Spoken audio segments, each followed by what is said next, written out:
பாடி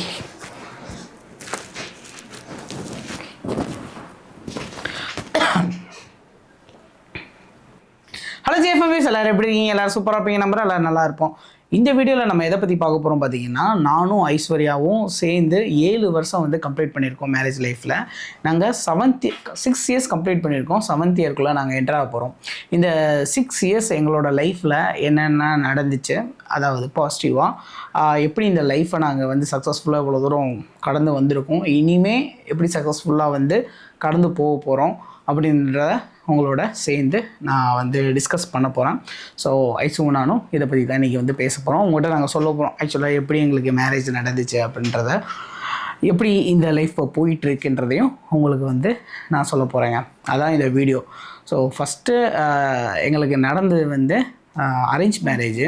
நிறைய பேர் இப்போ இவங்க மேக்கப் ஆர்டிஸ்ட் இல்லையா, இவங்க மேக்கப் படிக்க போகவும் சரி, இவங்க வந்து ஒர்க் பண்ணிட்டு இருந்தாங்க. அப்போ வந்து இவங்களை வந்து பிக்கப் பண்ண போவேன். அப்போயும் சரி, நிறைய பேர் கேட்ட கொஸ்டின் உங்களோடது அரேஞ்ச் மேரேஜா இல்லை வந்து லவ் மேரேஜா அப்படின்னு. ஸோ எங்களுக்கு வந்து நடந்தது ஒரு அரேஞ்ச் மேரேஜ் தான். ஸோ இவங்களை வந்து ஃபஸ்ட்டு வந்து நான் பொண்ணு பார்க்க போயிருந்தேன். பொண்ணு பார்க்க போயிருக்கும்போது ஒரு ரிலேட்டிவ் மூலமாக தான் நாங்கள் வந்து பொண்ணு பார்க்க போயிருந்தோம். ஆல்ரெடி இவங்களோட ஃபோட்டோ பார்த்து எனக்கு பிடிச்சதுனால, இவங்களில் ஸோ யார் ஃபோட்டோஸ் இருந்தாலும் அவங்கள பார்த்து நம்ம வந்து பிடிச்சிருந்தா தான் பொண்ணு பார்க்க போகலாம் அப்படின்னு சொல்கிற மாதிரி நான் முடிவு பண்ணி வச்சு வீட்டையும் சொல்லியிருந்தேன். ஸோ அதே மாதிரி இவங்க ஃபோட்டோவும் வந்துச்சு. ஓகே அப்படின்னு சொல்லிட்டு நாங்கள் பொண்ணு பார்க்க போயிட்டோம். இவங்க வந்து பார்த்தாங்க, பட் சரியாக பார்க்கலையா. நாங்கள் வந்து வீட்டுக்கு வந்துவிட்டோம். நான் வந்து அங்கே பொண்ணு பார்த்துட்டு வரும்போதே வந்து இவங்க அப்பாவா சரி மாமா போயிட்டு வரேன் அப்படின்னு சொல்லிட்டேன். அப்புறமேட்டு நாங்கள் வீட்டுக்கு வந்துவிட்டோம். வீட்டுக்கு வந்துட்டு சரி இவங்க ரிசல்ட்டு சொல்லுவாங்க அப்படின்னு சொல்லிட்டு நான் கேட்டுகிட்டே இருந்தேன். இவங்க ரிசல்ட்டு சொல்லலை. இவங்க வந்து நாளைக்கு சொல்கிறேன் அப்படின்னு சொல்லிட்டாங்க. எனக்கு சரியான கோவம் வந்துருச்சு. சரி, நான் அப்போ வந்து பெங்களூரில் ஒர்க் பண்ணிகிட்டு இருந்தேன். நான் பெங்களூருக்கு போயிட்டேங்க. ஸோ பஸ் ஏறி மறுநாள் வந்து இவங்க வந்து ஓகேன்னு சொன்னாங்க. அப்போ யாரோ ஃப்ரெண்டு மேரேஜுக்கு போயிருந்தாங்களாம். அதுக்கு போயிட்டு வந்து இவங்க வந்து சொல்கிறதுக்கு வந்து டிலே ஆயிடுச்சு அப்படின்னு சொன்னாங்க. எனக்கு சரியான கோவம். அப்படி என்ன இவங்க வந்து பெரிய இது நம்மளுக்கு வந்து சொல்கிறதுக்கு பதில் சொல்கிறதுக்கு லேட் ஆகுது அப்படின்னு சொல்லிட்டு ஒரு சின்ன கோவம் இருந்துச்சு. அப்படியே போயிட்டோம். அப்படி தான் எங்களோட லைஃப் வந்து ஸ்டார்ட் ஆச்சு. அங்கேருந்து அப்படியே வந்து மேரேஜ் ஆச்சு. ஸோ என்னோடய லைஃப்பில் பார்த்திங்கன்னா முக்கியமான தருணங்கள், சந்தோஷமான தருணங்கள் எல்லாமே இந்த ஆகஸ்ட் மந்தில் தான் வந்து எனக்கு நடந்துச்சு. ஸோ இவங்களை பொண்ணு பார்க்க போகிறதுக்கு முன்னாடி வந்து ஒரு பெரிய கம்பெனியில் ஆகஸ்ட் மாதம் ஒரு ஆஃபர் கிடச்சிச்சு. ஸோ அந்த கம்பெனியில் ஜாயின் பண்ண பிறகு தான் இவங்களை வந்து பொண்ணு பார்க்க போனேன். ஸோ அதே மாதிரி நெக்ஸ்ட் இயர் 2017 இந்த கம்பெனியில் ஜாயின் பண்ணேன். 2018 ஆகஸ்ட் வந்து 23rd வந்து எங்களுக்கு மேரேஜ் வந்து நடந்துச்சு. ஸோ அதே மாதிரி நெக்ஸ்ட் இயர் என்ன ஆயிடுச்சும் கரெக்டு தானே, நெக்ஸ்ட் இயர் வந்து வித்யுத் வந்து பிறந்தான் ஆகஸ்ட் மாதம்தான். ஸோ இதே மாதிரி நல்ல காரியங்கள் எல்லாமே எங்களுக்கு வந்து மெமரபிளான விஷயங்கள் எல்லாமே இந்த ஆகஸ்ட் மந்தில் நடந்துச்சுங்க.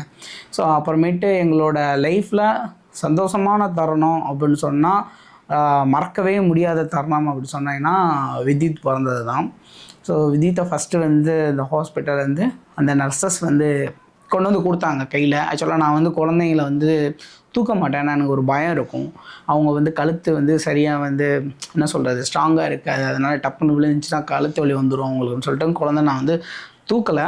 எங்களோட மாமியார் தான் அவங்க கையில் எடுத்து பார்த்தாங்க குழந்தை எப்படி இருக்குது அப்படின்னு சொல்லிட்டு ஜஸ்ட் காமிச்சிட்டு போயிட்டாங்க. அந்த தருணம் வந்து லைஃப்பில் மறக்கவே முடியாது எனக்கு. ஸோ இவங்களுக்கும் அப்படி தான் இருக்கும்னு நினைக்கிறேன். ஸோ இது எல்லாமே வந்து பாசிட்டிவ் ஹாப்பியான மூமெண்ட்ஸு.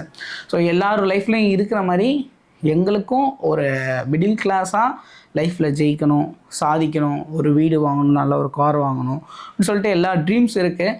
அதோடு தான் நாங்கள் வந்து என்ன சொல்கிறது ட்ராவல் பண்ணிகிட்ருக்கோம். ஸோ நாங்கள் ஊடால ஒரு காரும் வாங்கினோம். பட் அன்ஃபார்ச்சுனேட்டாக அந்த காரை வந்து செல் பண்ணுற ஒரு சுச்சுவேஷன் வந்துச்சு.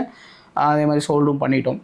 ஸோ எங்களோட லைஃப் வந்து நெக்ஸ்ட்டு ஒரு பெரிய அச்சீவ் பண்ணணும்னு சொல்லிட்டு நாங்கள் ஓடிட்டுருக்கோம். ஸோ இவங்களோட ட்ரீமாக இருக்க அந்த மேக்கப் வந்து உங்கள் எல்லாத்துக்கும் தெரிஞ்சிருக்கும். இந்நேரம் இவங்க வந்து ஒரு மேக்கப் ஆர்டிஸ்ட் வந்து இப்போ மேக்கப் பண்ணிகிட்ருக்காங்க. இவங்க வந்து ஆக்சுவலாக மேரேஜ் பண்ணுறதுக்கு முன்னாடியே வந்து மேக்கப் பண்ணணும் அப்படின்னு சொல்லிட்டு கோர்ஸ்லாம் போயிருக்காங்க. பட் அது எல்லாமே சக்ஸஸ்ஃபுல்லாக அவங்களால கம்ப்ளீட் பண்ண முடியலை. ஏன்னா நிறைய ரீசன்ஸ்னால இது அவங்களால கம்ப்ளீட் பண்ண முடியலை. அதே மாதிரி அவங்க ஃபேமிலிக்கு ஏதாவது கான்ட்ரிபியூட் பண்ணணும் அப்படின்னு சொல்லிட்டு ஃபினான்ஷியலும் நினச்சாங்க. பட் அதுவும் அவங்களால அப்போ பண்ண முடியலை. மேரேஜும் ஃபிக்ஸ் ஆகிடுச்சு அவங்களுக்கு. சரி அப்படின்னு சொல்லிட்டு நாங்கள் மேரேஜ் பண்ணிவிட்டு வந்துட்டோம். ஸோ இவங்க வந்து அவங்க வீட்டுக்கும் ஹெல்ப் பண்ணணும், ஃபினான்ஷியலாக நம்மளுக்கும் ஏதோ ஹெல்ப் பண்ணணும்னு சொல்லிட்டு நினச்சிட்டே இருந்தாங்க. பட் நான் இவங்களுக்கு வேலைக்கெல்லாம் போக வேணாம் அப்படின்னு சொல்லிட்டேன். மீன்ஸ் நீ கம்ஃபர்டபுளாக இருந்தால் நீ போ, அதில் உனக்கு பிடிச்சிருந்தா போ, இல்லைனா வேணாம் அப்படின்னு சொல்லி வச்சுருந்தேன். ஸோ அவங்க வந்து நான் இல்லை நான் வீட்டையே பார்த்துக்கிறேன், உங்கள் குழந்தைங்களையும் பார்த்துக்கிறேன்னு சொன்னாங்க. அப்புறம் கொஞ்ச நாளுக்கு முன்னாடி இப்போ ரீசெண்டாக வந்து நான் மேக்கப் கற்றுக்கிறேன் அப்படின்னு என்கிட்ட வந்து சொன்னாங்க. அந்த ஒரு வார்த்தைக்காக நாங்கள் வந்து மறுநாளே இங்கே இருக்க சென்னையில் இருக்க எல்லா மேக்கப் ஆர்டிஸ்ட்டையும் போய் செக் பண்ணிவிட்டு எது பெஸ்ட்டாக எங்களுக்கு தோணுச்சோ, எது எங்களோட பட்ஜெட்டில் இருந்துச்சோ அந்த சூஸ் பண்ணி இவங்க வந்து படித்தாங்க. படித்து முடித்து சக்ஸஸ்ஃபுல்லாக இவங்க வந்து மேக்கப் பண்ணிகிட்ருக்காங்க. ஸோ வந்து இவங்க மேக்கப் வந்து ஏங்கியிருப்பாங்க இல்லையா, இந்த மாதிரி மேக்கப் எனக்கு வேணும், அதே மாதிரி காசு கம்மியில் குவாலிட்டியாக வேணும் அப்படின்னு சொல்லிட்டு நிறைய பேர்கிட்ட இவங்க தேடி இருப்பாங்க. ஏன்னா அந்த சமயம் வந்து நம்மகிட்ட அவ்வளோ ஃபைனான்ஷியலாக காசும் இருந்திருக்காது, நல்ல ஒரு மேக்கப் வந்து நம்மளுக்கு போகணுன்னு சொல்லிட்டு ஆசையும் இருந்திருக்கும், அதெல்லாம் நடந்திருக்காது. பட் அந்த மாதிரி உள்ளவங்களுக்கு நான் மேக்கப் பண்ணணும், அவங்களுக்கு கம்ஃபர்ட்டான ப்ரைஸில் நான் பண்ணி கொடுக்கணும் அப்படின்னு சொல்லிட்டு அவங்க ஆசை இருக்கேன், அதை வந்து பண்ணிகிட்ருக்காங்க. ஸோ இதை வந்து இவங்களோட இன்ஸ்டா பேஜ்லேயும் போட்டிருக்காங்க, என்னோடய இன்ஸ்டா பேஜ்லேயும் போட்டிருக்கேன், ஸோ என்னோடய யூடியூப் சேனல்லையும் போட்டிருக்கேன், அவங்களோட யூடியூப் சேனல்லையும் போட்டிருக்கேன். நீங்கள் செக் பண்ணி பாருங்கள், உங்களுக்கு யாருக்காச்சும் யூஸ்ஃபுல்லாக இருந்துச்சுன்னா நீங்கள் பார்த்து நீங்கள் புக் பண்ணிக்கோங்க. ஏன்னா ரொம்ப நல்லா பண்ணிகிட்ருக்காங்க. ஏன்னா நான் கண்ணு முன்னாடி பார்க்குறேன், நான் ப்ராடக்ட்ஸ் நான் வாங்கி தரேன், எல்லாமே ஹை எண்ட் ப்ராடக்ட்ஸ் தான். மித்தவங்க நான் ரீசெண்டாக பார்த்தேன், ஒரு சில பேர் ரொம்ப கம்மியான ப்ராடக்ட்டு, காசு கம்மியான ப்ராடக்ட்லேயே நிறைய பேர் பண்ணிகிட்ருக்காங்க. பட் அது அவங்களுக்கு தெரிய மாட்டேங்குது கிளைண்ட்ஸுக்கு. பட் இவங்ககிட்ட இருக்க ப்ராடக்ட்ஸ்களும் எனக்கு தெரிஞ்சபடி நான் தான் வாங்கி கொடுத்துருக்கேன். நல்லா இன்டர்நேஷ்னல் பிராண்ட் ப்ராடக்ட் தான் வச்சுருக்காங்க. ஏன் அதை நான் சொல்கிறேன் அப்படின்னு பார்த்தீங்கன்னா, ஏன்னா சில பேர்த்துக்கு அந்த லோ குவாலிட்டி ப்ராடக்ட் யூஸ் பண்ணும்போது சம்டைம்ஸ் வந்து ஸ்கின் இரிட்டேஷன் அந்த மாதிரி ஏதாவது ப்ராப்ளம்ஸ் வர சான்சஸ் இருக்குது. ப்ராபபிளி இதை கம்பேர் பண்ணால் அதில் வந்து நிறைய சான்ஸ் இருக்குது. அதனால் எனக்கு தெரிஞ்சபடி இவங்க நல்ல குவாலிட்டியான ப்ராடக்ட் தான் வாங்கி வச்சுருக்காங்க. நீங்கள் வேணும்னா இவங்கள செக் பண்ணி பார்த்துட்டு நீங்கள் உங்கள் புக்கிங்கை வந்து பண்ணிக்கலாங்க. ஸோ இந்த மாதிரி தான் எங்களோட லைஃப் வந்து இப்போ மூவ் ஆன் ஆகிட்டுருக்கு. ஸோ இதில் வந்து நிறையா சண்டைகள், ஸோ ஃபேமிலினாலே நிறையா வரும், அதே மாதிரி நிறையா சண்டைகள் வந்துச்சு, நிறைய சந்தோஷமான தருணங்கள் வந்துச்சு. ஸோ எல்லாமே நாங்கள் கடந்து வந்துட்ருக்கோம். இந்த 6 இயர்ஸ்ன்றது நம்ம அசால்ட்டாக சொல்லிடுறோம். பட் வந்து அம்மா அப்பாலாம் எப்படி இவ்வளோ வருஷம் இவ்வளோ சந்தோஷமாக எவ்வளோ பிரச்சனை வந்தாலும் ஒருத்தவங்க வந்து விட்டு கொடுத்துட்ருக்காங்கன்றது எனக்கு தெரியலை. பட் அதெல்லாம் கற்றுக்கணும், அதெல்லாம் நான் கற்றுட்ருக்கேன். ஒரு மேரேஜ் லைஃப்பில் நம்ம விட்டு கொடுத்து போகிறதுன்றது ரொம்ப இம்பார்ட்டன்ட். நிறைய பேர் வந்து நான் பார்க்குறேன், ஒரு சீனியர் ஆக்டர்ஸஸாக இருக்கட்டும், இல்லை வந்து ஜென்ரல் காமன் பீப்புளாக இருக்கட்டும், அவங்களுக்கு ஒத்து வரல அப்படின்னோடனே டைவர்ஸ் பண்ணுறாங்க. சரி, ஓகேனா ஒரு ஒரு ஒரு கட்டத்தில் ஓகே அவங்களுக்கு 2 பேரும் ஒத்து வரல அப்படின்னா உண்மையிலுமே ரொம்ப இந்த மாதிரி லைஃப்பை நம்ம போகவே முடியாதுன்ற ஒரு சுச்சுவேஷன்லாம் நம்ம டைவர்ஸ் வாங்கலாம். பட் ஒரு ஈகோக்காண்டிலாம் இப்போ டைவர்ஸ் வாங்குறாங்க. அந்த மாதிரி ஒரு சுச்சுவேஷனில் இந்த 6 இயர்ஸ் லைஃப் நாங்கள் மேரேஜ் லைஃப்பை கம்ப்ளீட் பண்ணிட்டோன்றதே வந்து ஒரு பெரிய விஷயந்தான். இதே மாதிரி இதை விட சந்தோஷமாக இருக்கணும் உங்களோட ஆசீர்வாதத்தினால. ஸோ கண்டிப்பாக உங்களோட பிளெஸ்ஸிங்ஸ், உங்களோட பெரியவங்களை பார்த்துட்டு இருந்தாங்க, அவங்களோட வாழ்த்துக்கள் எல்லாமே எங்களுக்கு தேவை. கண்டிப்பாக அது நீங்கள் தருவீங்கன்னு நம்புகிறேன். நெக்ஸ்ட் தான் எங்களோட 7th இயர் ஆனிவர்சரியோட என்ட்ரன்ஸ் 7th இயர் ஆனிவர்சரியை என்ட்ரன்ஸ் ஆக போகிறோம்.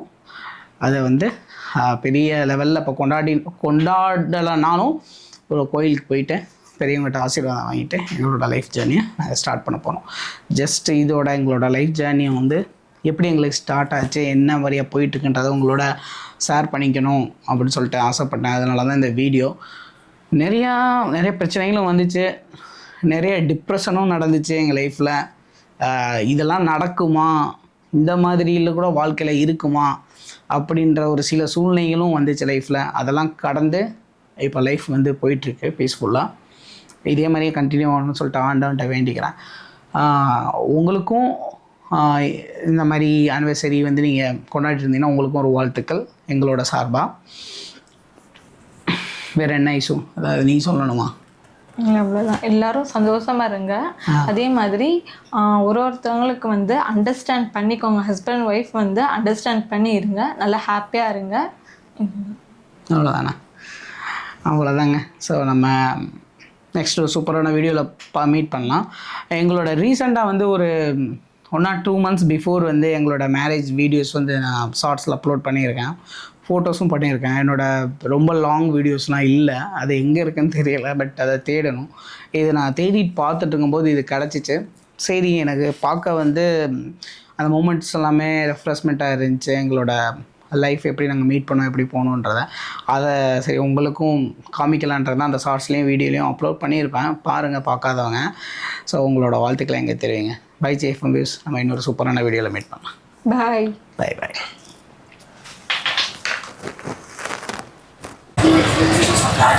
Hello JFM views. நம்ம சக்ஸஸ்ஃபுல்லாக வந்து இன்றைக்கி மேரேஜ் டே அன்றைக்கி வந்து நானும் ஐஸு ப்ளஸ் விஜய் வந்து திருமலை கோயிலுக்கு வந்து சாமி கும்பிட்டு முடிச்சாச்சு. கபாலீஸ்வர். ஆனால் இங்கே திருமலையில் தான் போயிட்டுருக்கு. திருமலையில் தான். ஆமாம், இங்கே வந்து சாமி கும்பிட்டு முடிச்சாச்சு. ஆக்சுவலாக நாங்கள் வந்து மத்தியானம் சாப்பிட்றதுக்கு என்ன பண்ணுறதுன்னு யோசிச்சுட்டு இருந்தோம். இங்கே வந்து பக்கத்தில் சரவண பவன் இருக்குது, இல்லை அங்கே இன்னொரு ஹோட்டல் இருக்குது, அங்கே போய் சாப்பிட்லாமா இல்லை வீட்டுக்கு போய் சாப்பிட்லாமா அப்படின்னு சொல்லிட்டு யோசனை பண்ணிட்டு இருந்தோம். சாமியாக கொடுத்த மாதிரி வந்து கரெக்டாக வந்து அங்கே வந்து அண்ணன் டோக்கன் கொடுத்தாங்க. அது நாங்கள் சாப்பிட்டோம், நல்லாவே இருந்துச்சு ஃபுட்டு. ஸோ இதை வந்து ஃபுட் ரிவ்யூவாக நான் சொல்லலை, பட் நம்ம சாமிக்கிட்ட வேணுனது என்னடா சாப்பிட்றதுக்கு என்னடா பண்ண போகணும்னு பேசிட்டு இருக்கும்போது ஒரு அக்கா வந்து டோக்கன் கொடுத்து நாங்கள் சாப்பிட்டது வந்து ரொம்ப என்ன சொல்கிறது, ஒரு இதாக இருக்குது, ஃபுல்ஃபில்லாக இருக்குது. ஆமாம், ஒரு ஃபுல்ஃபில்லாக இருந்துச்சு நம்ம மேரேஜ் டே அன்றைக்கி. சரி ஓகேங்க, நாங்கள் வந்து ஆட்டோக்கு வெயிட் பண்ணிட்டு இருக்கோம். நெக்ஸ்ட் ஆட்டோ வந்தோடனே நாங்கள் அப்படியே ஆட்டோ ஏறி கிளம்பிடுவோம். ஒரு அண்ணா பின்னாடி போகிறாரு பார்த்தீங்கன்னா, அவரோட அப்பா வந்து அவருக்கு வந்து ஊட்டி விட்டுருக்காங்க. ஓகேங்க, நம்ம மேரேஜ் டே வந்து எனக்கும் ஐஸுக்கும் மேரேஜ் டே வந்து 7th இயர் மேரேஜ் சக்ஸஸ்ஃபுல்லாக போயிட்டுருக்கு. 7th இயர் அனிவர்சரிக்குள்ளே என்டர் ஆகிட்டோம். இந்த லைஃப் எப்படி போகுது இன் ஃபியூச்சரை பற்றத பார்க்கலாம். ஹாப்பியாக தான் போவோம், அப்படியே தான் போகணும். ஓகேங்க, நம்ம ஆட்டோவை புக் பண்ணிட்டு அப்படியே வீட்டுக்கு போயிடலாம். பண்ணலாமா? ஓகே. இது வேடிக்கை பார்த்துட்டு நம்ம பின்னாடி. ஆமாம்.